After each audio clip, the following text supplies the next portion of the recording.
So, welcome back again. So, if you have made it to question number 13, then you're actually on the right path to securing your CKAD exams. So, in case you don't know me, I help engineers like you also clear the CKAD exam with exam-like practice questions. So, without further much ado, let's jump right into solving question number 13. So, with question number 13, it's on a Cron Job.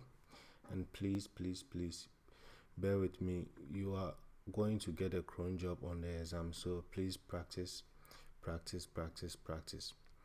So it says create a Cron Job with the following: completion, parallelism, and backups. So it says in namespace default, create a Cron Job name metric job. So the first thing I'll do is copy this one, copy the name, and then I'll go to the command line. So we go to killer quota.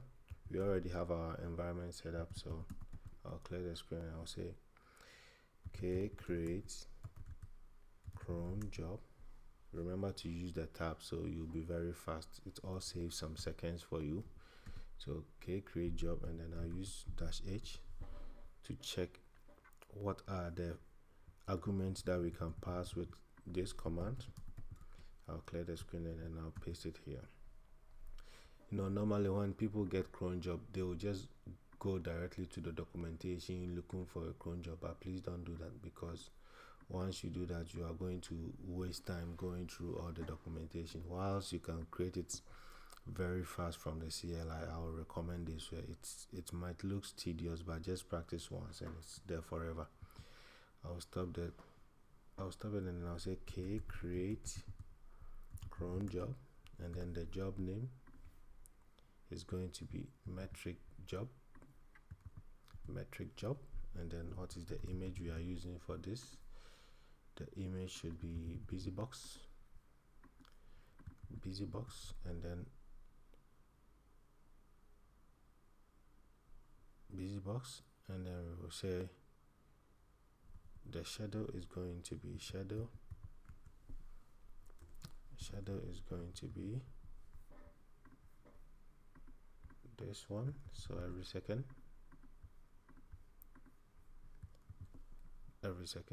now we will need the command.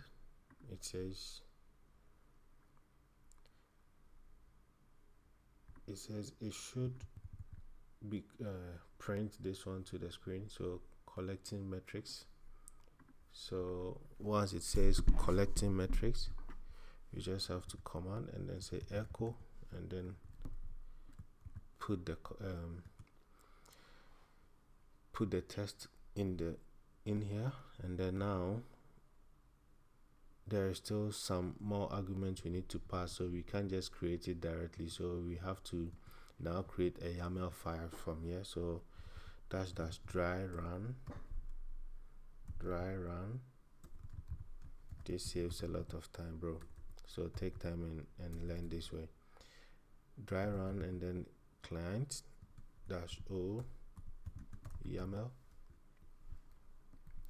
Then now I'll save this to a cron.yaml file, and then now we can edit the cron.yaml file. So I will go here.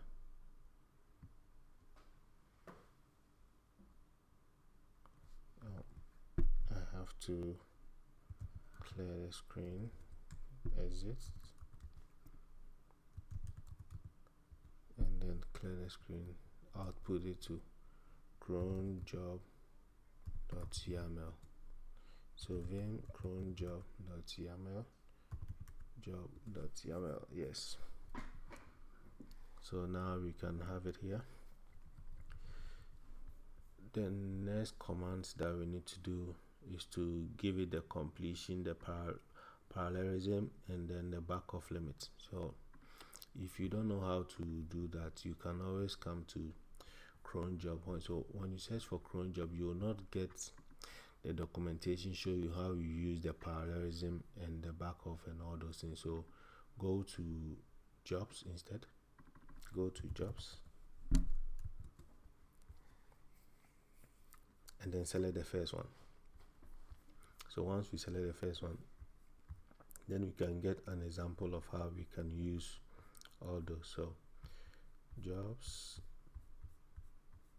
and then we can get this example here. So we have a perfect example here that we can use. So the completions is there. Remember, you just have to put it inside the spec file for the Cron Job. So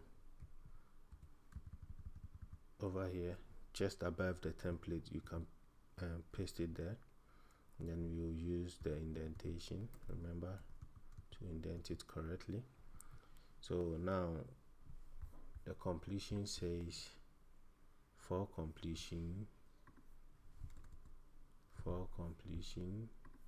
and then the next one is parallelism. So parallelism is already there, so parallelism is going to be 2, and then the back off limit. So back off limit is going to be also 3. Now we have something with restart policy never. So the restart policy is already on failure, so remember to change it, then change it to never.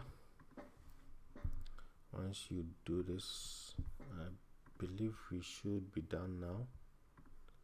So let's save the file and then run the job. So k apply dash f cron job. Now we have successfully created our cron job. So k get cron job. Now you can see it here. Good job. So let us check if we got it right. So run the check file, and then it's question number 13. So I hope we have got it right. Boom. So now once you have been able to practice along as we have done here, then it's easy to bank in this point. So please remember to just practice, and if you need access to the same materials used in these tutorials, check the description to find the link down below, and don't forget to subscribe and give this video a thumbs up, and I'll see you in the next one.